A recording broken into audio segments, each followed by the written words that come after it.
death threats and survived an assassination attempt. And I'm not going to open a door, a woman on my own, when a man commands me to open a door, you know, claiming to be from the ambulance service. So I thought, no, this is nonsense. So I said, sorry, I didn't call an ambulance, go away. And he said, so you're not going to open the door? And I said, no. And then I recorded essentially a rant, because at that moment I thought, this is ridiculous. I mean, again, statistics tells me it can't be coincidence. So it's again MI5 bullshit. And essentially you can hear me in the first video record this long, essentially just like, I thought at that point, right, I'm going to post this to YouTube. This was like, you know, 2 months ago by now, almost 2 months ago. And then in the second video, what happened is that I actually, you know, there was again another knock. And this time the police was there, and they were demanding that I open the door. And I said, well, I didn't have a spy hole on my hotel room door. And I said, okay, I'm going to open the door, but only if I can film the entire thing. And they said, yeah, it's okay, we're filming too. And then what you can see in the second video is my entire conversation with the police. And it just shows you the police officers were clueless. They had no idea what microwave weapons were, no idea about any of this stuff. And nevertheless, even though the police officers don't know anything about microwave weapons, they don't even record the police, you know, the report. So I'm saying this entire thing was intimidation theatre, because essentially the receptionist lied, no police officer came.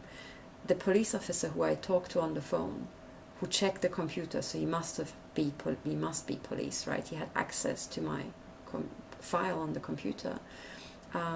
He lied to me, and I gave him my case number. And then an hour later, at 11:45, these people called out an ambulance. So the ambulance was timed to arrive, literally, I think 2.5 hours after I left the police station, when I was told to go back home.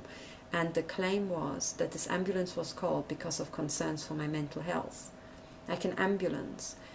And I'm saying, well, if the police officer who has never met me, just going on the word of the receptionist, had such grave concerns for my mental health at 9:45, whatever it would have been, like 9:45 p.m.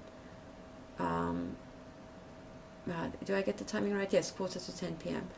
Or like 9:30 p.m. in the evening. You know, I think it was 9:45 by the time I came out of the police station.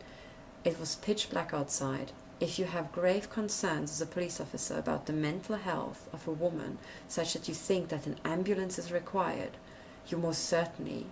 And after I told them that I'm alone in the country, I'm totally on my own, my husband is in Switzerland, you do not send her off into the night, back into her car, back on the motorway, to send her back to her hotel, then leave her alone for several hours, right? And then, after she calls back, lie to her, telling her that yes, she can go to bed, and then to pounce on her an hour later, 12:45, unannounced, with a mental health ambulance.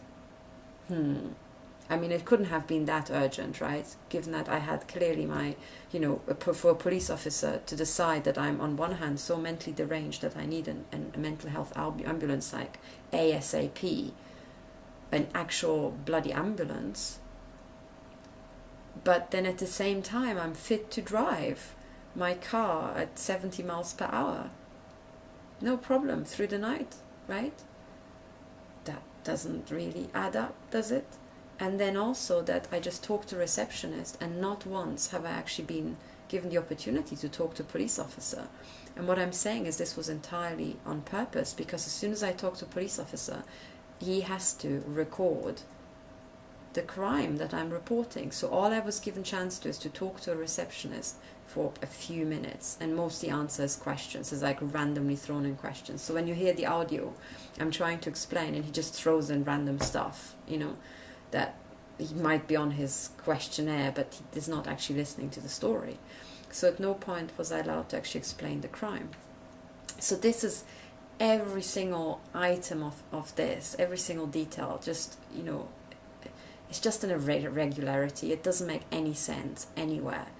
But I want to publish these two things because in my view, all this is to prevent me to actually have a full crime report that he would have had to have written. This way prevent an actual report of a microwave assault ever entering the computer system of Greater Manchester Police, because other victims have reported that the police refuse to record crimes with microwave weapons. There seems to be a policy where victims who report this are rejected. And that happened to me in Germany, it happened to me here in Switzerland, and everywhere you're just stamped as mentally ill. Well, I'm sorry, these weapons do exist. You know, one of the arms manufacturers, which is manufacturing this thing, which I can turn into a weapon if I bought one of his field strength generators at the right frequency. I can give people, you know, serious injuries with this, if not a heart attack. So, and I just bought this stuff off the internet. I can also get the field strength generator from Aronia, and then it's a weapon. So as soon as weapons exist, it goes without saying that victims are going to be generated sooner or later. So it's a fact of statistics. And before a police officer does an investigation or even talks to me, he doesn't know if I'm mad or if there's actually an assault with one of these weapons that's just occurred in the UK. So there's absolutely no sweet way for these, you know, all-knowing, wonderful police officers to know without actually talking to me.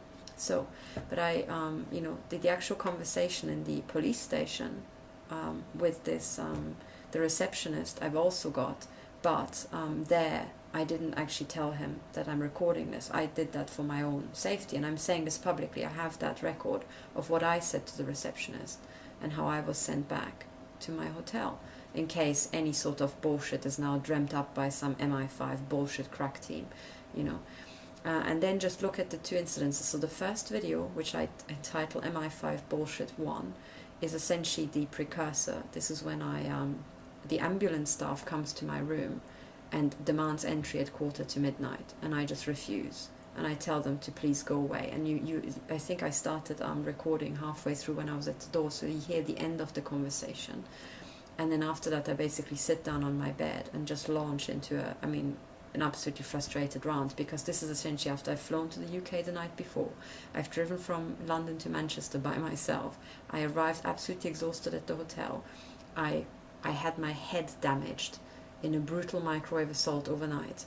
Nevertheless, I got up and I drove, and I sat through an entire day of tribunal hearings of Dr. Stephen Frost versus MOD.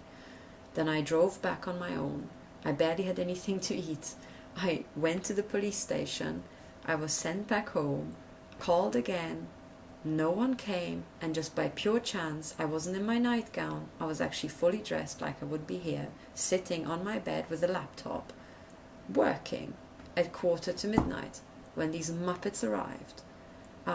Sorry, not Muppets, because frankly the other thing I want to make sure, sorry, it was a Muppet show, but these guys were not Muppets. They were essentially just doing their job. I also want to make clear that the people who you can see in the video, I mean, I told them I'm going to film it, and I think this is like, this was my hotel room, okay, and they are public servants, so given that I claim that this is serious irregularities here, not what they did at the scene, not the police officers at the scene, and not the ambulance staff. They were all 100% correct. But I want to publish that this happened, and that I was not allowed to actually record this in the police station. I'm explaining that to the police officers there as well.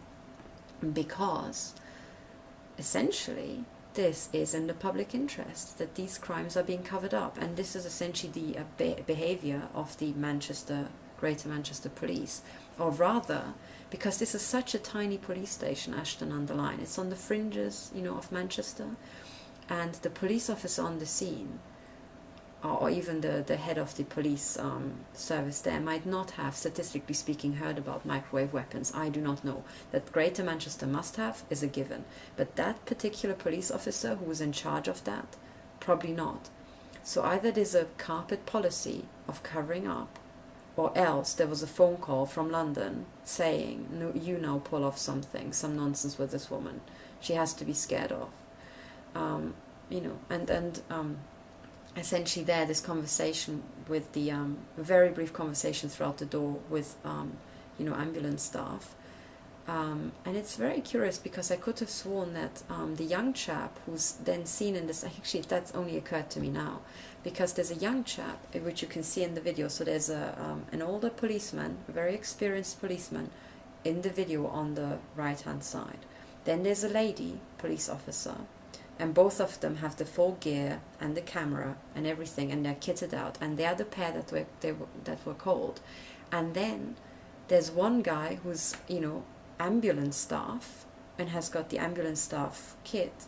But then there's a second guy who's got purple rubber gloves, claims to be ambulance, but on the video, now that I looked at it, he actually's got police written on.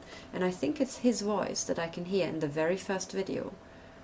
I have to check, and maybe you can help me, but it sounds like the guy, the young man who you can see lean against the wall, and at some point he keeps asking questions like, what is this? You know, what's this aluminium? Because the second night I thought, right, this time I'm going to literally have aluminium shielding towards the door and the other rooms, because I'm not going to have my head cooked yet once more, you know. And I had already placed that down next to my bed as I was sitting and working. And then he keeps asking questions, and that chap, now that I think about it, his voice sounds like the voice I recorded through the door. And if that's the case, then the entire ambulance story is essentially just an MI5, you know, bullshit setup. The young man, unfortunately, I'm not claiming anything, but if he were not a real police officer, his age category would fit right into the gang stalker, you know, prime trainee MI5, you know, professional bullshitter type, unfortunately. So I have to listen to the videos again, but here it is. So this is the full story. So what you can see in those videos, this is the MI5 bullshit introduction video here. This is now recorded on the 11th December, I think a minute before midnight, and I will upload the other two, which are then from the end of October. I think this is the 26th of October. So this is the explanation video, and the other two videos are from the 26th of October, well, the night of from the 26th to the 27th. And the very first one is just the ambulance staff arriving at my door, and I tell them I didn't order an ambulance. I'm not going to open the door to a man I don't expect, being on my own in a foreign country in a hotel without reception staff and without a spy hole on the door. I mean, sorry, you cannot expect a woman to do that, especially not a woman who's received death threats in the UK, and then shortly after survived assassination attempts, you know, when she was going up in court against British intelligence. So I'm so not going to open the door. And then the second video is when the police arrive. I mean, they look like proper police officers, and actually force entry for the ambulance staff. And then there are these two police officers kitted out with cameras and these beeping, you know, things on their vests. And one police chap who's just there has got police, I think, written on his shirt, if I read it correctly. The same black shirt, but has for some reason lilac gloves. I mean, none of the other police officers had. So he kind of came across like ambulance, but then he wears a police uniform, so, ooh, bullshit. So, if anything, that guy was the trainee, you know, psyop dude from MI5, if I had to, you know, place a bet on any of those people who pulled it off. So anyway, have a look at the videos and see what you think. So as I said, those are from the 26th of October.